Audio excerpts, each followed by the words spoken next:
samping saya sudah bersama dengan Ketua DPD Club Logindo untuk Provinsi DKI Jakarta dengan masa bakti 2021 sampai 2026 bersama Pak John. Sebelumnya terima kasih, selamat ya Pak atas pemilihannya menjadi ketua. Terima kasih. Oke Pak, mungkin karena kan Pak John baru terpilih menjadi ketua ya, mungkin ada apa sih yang mendasari Pak John dicalonkan atau Pak John mencalonkan diri untuk sebagai ketua? Oke. Awalnya memang dari para senior yang mendorong untuk menempati posisi ini, dan saya pun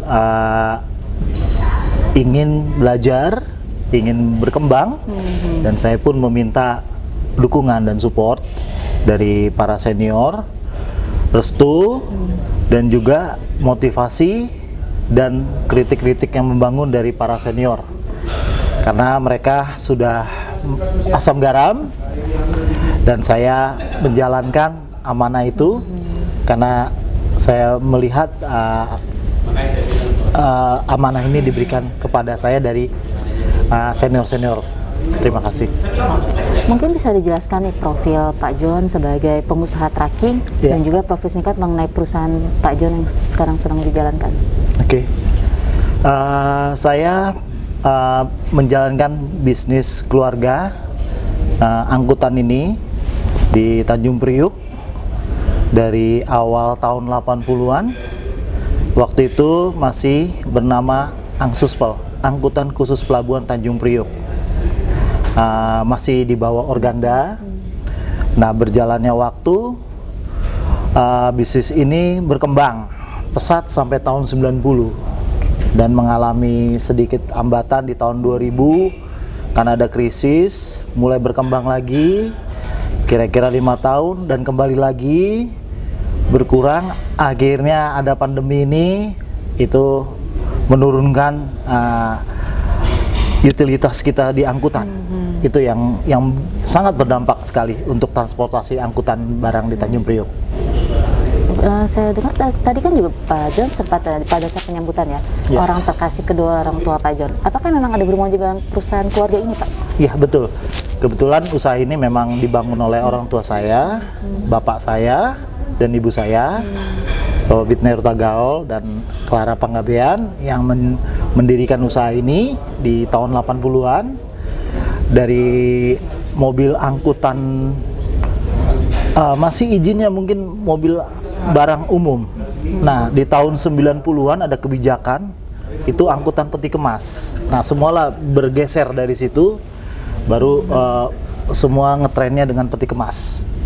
Ya. Untuk langkah awal Pak John beserta pengurusnya apa yang ingin dikerjakan Pak? Kita dari KSB akan koordinasi untuk semua anggota kita, baik itu pengurus dan anggota dari klub di DKI yang sekarang berjumlah 110 perusahaan. Langkah awal adalah koordinasi. Kita akan membuat rencana-rencana ke depan, bersinergi dan membuat program-program ke depannya. Apa aja itu Pak program, mungkin bisa dijelaskan? Ya, program ke depannya adalah kita akan bekerja sama dengan pemerintah, bersinergi. Yang ke depannya adalah isu yang mendesak adalah single TID, di mana single tracking identifikasi menjadi satu.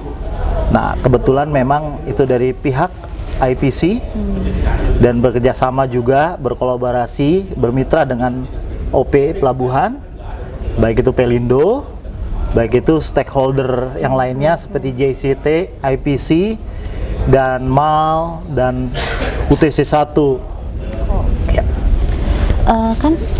Kita tahu Pak Musda kali ini mengangkat temanya peranan logistik khususnya transportasi angkutan barang di era pandemi untuk mendukung pertumbuhan ekonomi khususnya Provinsi DKI Jakarta. Ya. Itu kenapa Pak memilih tema itu? Kita di lingkungan Tanjung Priuk ini sangat mengalami dampak dari pandemi ini, di mana arus barang dari luar ke dalam, baik itu ekspor, impor maupun domestik, sempat terhambat di awal pandemi tahun 2020 di bulan 3, bulan 4, dan bulan 5. semua mengalami penurunan, dan di situ kita posisi bertahan dan berusaha mencari peluang-peluang yang ada. Nah, peluang yang ada adalah kita mencari peluang domestik yang untuk kebutuhan di wilayah Nusantara, sambil menunggu iklim ini kondusif. Kita efektifkan biaya-biaya yang ada, karena utilisasi untuk perusahaan angkutan ini turun hingga sampai 70%. Itu yang kita ambil. Kenapa kita ambil tema seperti itu? Karena hal ini yang dirasakan oleh anggota dari klub Logindo ini. Makanya mungkin karena memiliki kena dampaknya dalam pandemi ini ya Pak, makanya untuk tema ini ditekankan untuk Betul. Oke. Kan tadi dalam sidang Komisi Musda banyak para peserta mengusulkan program kerja. Ya. Nah, ini mana saja yang menjadikan prioritas Pak Jon? Prioritas yang utama adalah single TID itu dulu, dan mungkin program sekolah mengemudi, sertifikasi, bagaimana kita mencetak pengemudi-pengemudi yang mempunyai skill, attitude, dan kompetensi di wilayah Tanjung Priuk, dan mendukung program-program yang akan disampaikan oleh pemerintah, dan kita akan bersinergi dan menselaraskannya. Tapi mungkin ada isu-isu mengenai tracking atau logistik yang menjadi perhatian Pak Jon, yang sehingga untuk menjadikan program kerja juga. Betul. Apa itu isu-isunya? Untuk ke depan mungkin kelancaran arus barang ya di wilayah Tanjung Priuk. Jadi kadang-kadang yang menjadi penghambat tidak hanya barang saja, arus dokumen juga. Yang kadang-kadang kita sebagai transporter, kita sudah mengirim barang, tapi ada hambatan dari dokumen. Nah, itu pun menjadi isu dan dampak yang berpengaruh di transportasi. Seperti jam buka tutup, pelarangan untuk angkutan pun yang harus jam 9, harusnya jangan dibatasi, karena memang kita 24 jam, 24/7. Kalau arus dokumennya sudah lancar, arus barang lancar, nah ini akan menekan biaya logistik. Berarti tadi kan juga Pak Jon mention juga mengenai program kerja dengan sehubungan dengan program pemerintah juga kan Pak. Nah itu apa sih Pak selain tadi IPC tadi? Iya, kita sebagai angkutan transporter mempunyai kewajiban berperan dalam program-programnya. Seperti arus dokumen pun kita mendukung kebijakan-kebijakan yang berkaitan dengan bea cukai. Ada program CESA-nya, ada ETLE-nya, itu kita dukung, karena bagaimanapun arus barang itu kita dukung agar sampai ke pelabuhan sesuai dengan waktu yang dibutuhkan.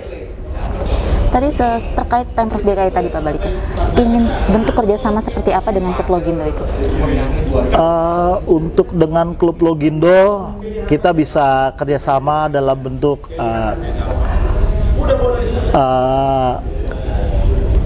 area buffer penempatan truk yang harusnya masuk ke pelabuhan karena macet. Jadi sebelum masuk ke pelabuhan mungkin ada jam antrinya, mereka parkir dulu di area buffer. Kira-kira sudah ada space open stake istilahnya untuk penempatan peti kemas di dalam pelabuhan, baru masuk ke pelabuhan. Jadi pergerakan itu dibatasi dan dimanfaatkan untuk kepentingan arus lalu lintasnya. Jadi tidak ada bolak-balik yang sia-sia itu. Oke, kan sebelumnya Logindo Pusat telah mendukung penuh program pemerintah mengenai single track identification itu kan? Ya. Nah itu data oleh Pelindo berbagi perannya itu seperti apa?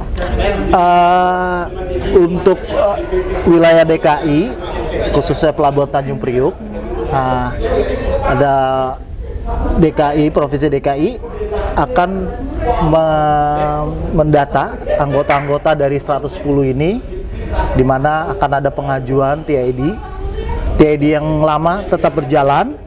Nah, menjelang penetapan single TID, kita akan announce anggota kita bahwa ada batasan waktu agar mereka segera registrasi dan kita ajukan ke pihak pelabuhan, dalam hari ini IPC. Nah, kerjasamanya adalah DKI sebagai bank data akan menyampaikan melalui DPP bahwa di sini ada sejumlah anggota kita yang akan mengajukan single TID. Itu bentuk kerjasamanya. Pak Jun, kan ada isu yang sampai saat ini mungkin menjadi sorotan, yaitu tentang odol. Nah, itu bagaimana menurut pandangan Pak Jun? Ya, odol adalah overload, overdimensi ya. Nah, untuk peti kemas kita mendukung program odol ini, dalam arti peti kemas sudah punya standarisasi. Kontainer itu mempunyai payloadnya sekitar 34 ton, tearnya sekitar 3 ton, dan gross weight-nya sekitar 29 ton. Jadi spesifikasinya sudah tertentu. Nah, untuk peti kemas kita tidak melanggar odol karena kita sudah mengikuti aturan yang ada. Baik itu CG, jumlah berat bersihnya sudah tertera, dan memang kalau lebih dari itu sangat berisiko baik di jalanan maupun pada saat bongkar di pelabuhan. Kita mendukung. Nah, untuk muatan kargo itu pun kita punya acuannya, kapasitasnya sudah kita tentukan maksimal 30 ton. Jadi kalau lebih dari 30 ton ataupun lebih panjang dari ketentuan, itu kan ada uji KIR ya, uji kelayakan. Nah, begitupun mobil-mobil box yang memang lebih dari itu, kita mendukung gitu loh. Kita akan menghimbau kepada anggota kita untuk mematuhi peraturan pemerintah yang ditetapkan. Oke, ada nggak sih Pak dari Logindo ini juga ikut mengkampanyekan untuk pada pesertanya terkait odol ini? Iya, ada. Memang kita mendukung program ini, anggota-anggota kita juga mendukung, dan mereka pun jika memang kendaraannya, unitnya telah melanggar odol, nanti kita akan bimbing, kita arahkan. Kebetulan ada Dirjen tadi telah memberi pengarahan, kita ikuti karena kita berprinsip adalah kita bekerja demi keselamatan tidak hanya pemilik barang, tapi kepada lingkungannya juga. Jadi kita tidak mau menimbulkan resiko kepada lingkungan. Tadi juga Pak Jun sempat menyinggung mengenai program salah satu sekolah pengemudi ya Pak? Ya. Nah, itu apa ada isu yang memang sampai Pak Jun memang membuka program kerja mengenai sekolah pengemudi itu Pak? Ya, karena pengemudi truk ini adalah pengemudi attitude dan pengetahuannya. Mungkin pengetahuannya karena pengalaman iya, kita akui. Tapi untuk skill, untuk attitude dan sikapnya dalam berkendara, nah ini yang perlu kita bina.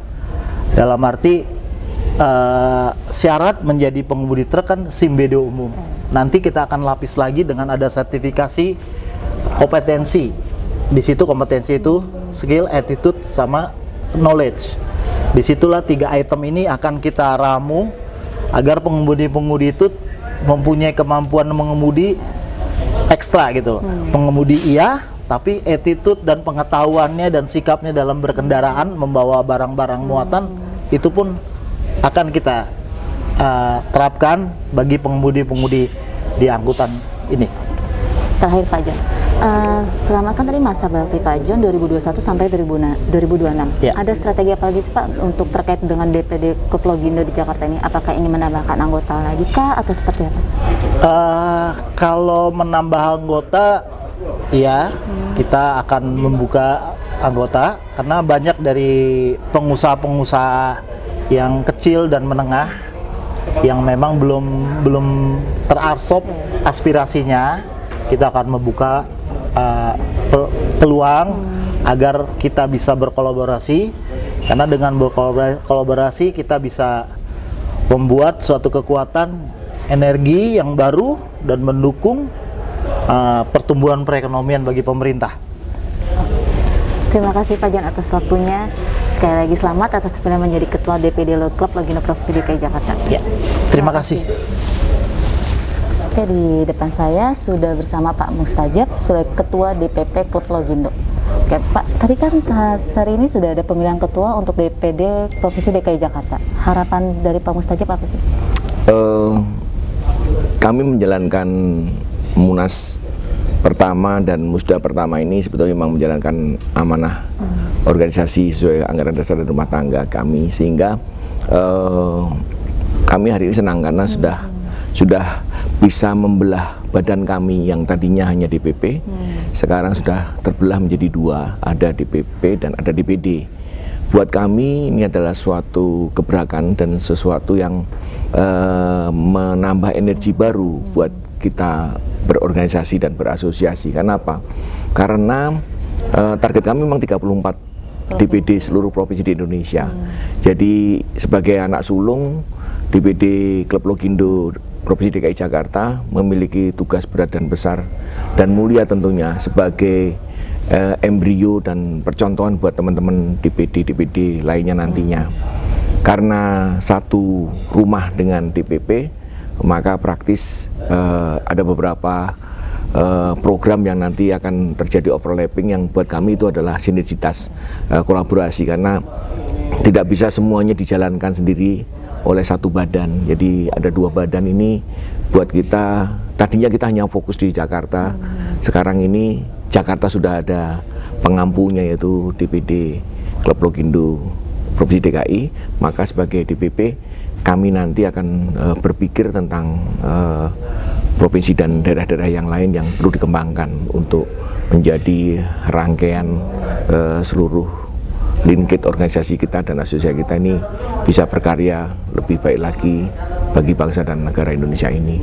Harapan kami sebagai salah satu pendiri asosiasi Klub Logindo ini, tentunya seperti yang saya tadi katakan dalam kata sambutan saya adalah ini era milenial. Sadar nggak sadar sebetulnya Klub Logindo sudah memulai sebuah suksesi besar, di mana kita lihat kemampuan kita karena rata-rata sudah 50 tahun ke atas, 60 tahun malahan sudah ada. Jadi paling 5-10 tahun ke depan kami sudah tidak memiliki energi yang sama dengan hari ini. Maka dengan adanya anak-anak muda, kelompok milenial yang diketuai oleh Bang John Avandi Utagaul sebagai Ketua DPD Klub Logindo Provinsi DKI Jakarta terpilih hari ini, praktis usianya masih 40 dan pengurusnya di bawah dia ada yang baru 25 tahun. Rata-rata itu aset besar, itu menjadi kekayaan yang tidak ternilai harganya untuk mengembangkan lebih besar dan lebih baik lagi Klub Logindo sebagai mitra strategis pemerintah yang tadi disampaikan beberapa pembicara dan para pemberi sambutan. Jadi ternyata Klub Logindo ini juga menjadi tumpuan harapan banyak pihak, bukan hanya pengurus yang selama ini berkecimpung di dalamnya. Ternyata ada beberapa anggota yang hadir dan bergabung karena melihat keseriusan kita melaksanakan hajatan Munas dan Musda hari ini. Government regulator tadi juga melihat bahwa kita serius. Karena apa? Antusiasme peserta, pendalaman materi, FGD tadi ternyata juga menjadi sesuatu yang ternyata memang banyak pengusaha itu yang concern dalam apa? Memikirkan masa depan logistik ini. Moga-moga pandemi segera berakhir, kembali ke normal, bisnis kita bergerak kembali, kita sudah mempersiapkan segala sesuatu seperti itu. Saya kira itu harapan kami sebagai salah satu foundernya Klub Logindo. Oke, strategi atau langkah selanjutnya apa nih Pak setelah ada DPD Provinsi DKI Jakarta? Apakah nanti akan ada lagi dalam waktu dekat ini atau bagaimana? Ya, target mungkin 3 bulan dari sekarang kita nanti konsolidasi lagi.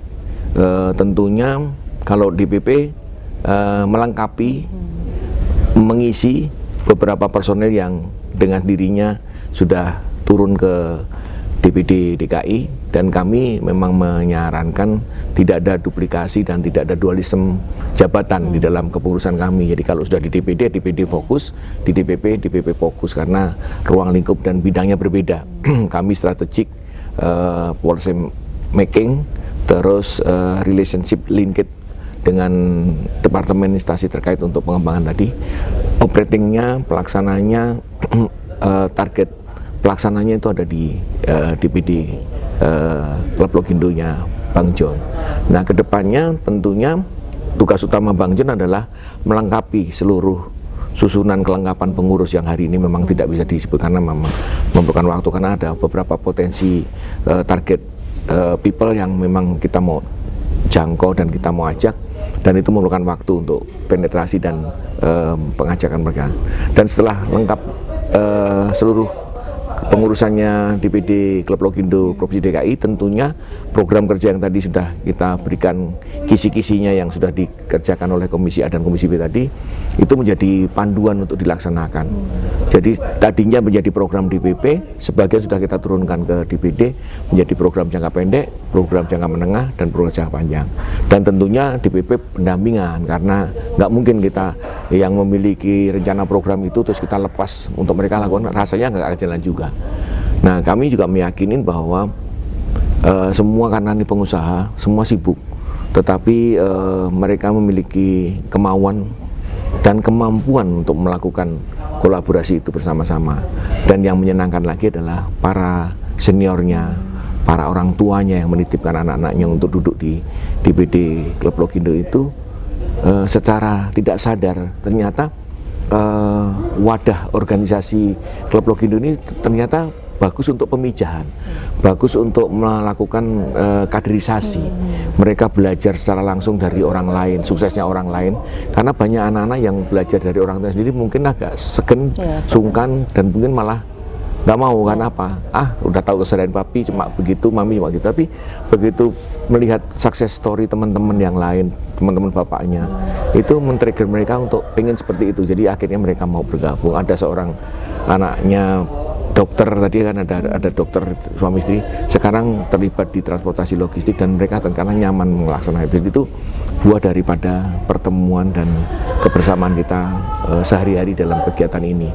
Saya kira itu positif, dan masih banyak tugas mulia lainnya. Yang utama DKI ini saya tugaskan untuk mendapatkan license untuk menerbitkan rekomendasi pengurusan single TID di Tanjung Priok, karena itu memang diampu oleh daerahnya. Pelabuhan Tanjung Priok adalah di bawah DPD DKI Provinsi DKI Jakarta, makanya dia yang akan menjalankan proses itu, membina, melakukan services pelayanan terbaik kepada seluruh anggota yang tergabung di dalamnya, khususnya yang ruang lingkup di DKI Jakarta. Saya kira itu. Mungkin ada satu terakhir nih Pak, alasan dari pihak DPP Klub Logindo memilih Pak John sebagai ketua di DPD Provinsi DKI Jakarta, Pak? Pak John Avandi Hutagaul itu dulunya adalah sekretaris DPD Aptrindo DKI bersama-sama saya waktu saya 5 tahun mengurus di sana. Saya melihat kinerja dia, antusiasme dia, pengalaman dia, dan kemampuan dia itu menjadi kunci utama untuk menerima tongkat estafet ini untuk dijalankan lebih lanjut di dalam wadah yang baru di Asosiasi Klub Logindo ini. Dan itu ternyata diaminin oleh founder-founder yang lain, dan memang pilihan yang terbaik saat ini, pilihan yang tepat saat ini adalah Bang John Avandi Hutagaul. Di samping dia juga senior di antara yang lain, dan dia adalah kita berikan tugas mulia sebagai lokomotif untuk gerbong-gerbong regenerasi beberapa pengusaha-pengusaha, perusahaan-perusahaan yang bapak-bapaknya itu memiliki anak-anak yang mulai pengen mengenal bisnis transportasi dan logistik ini. Kira gitu.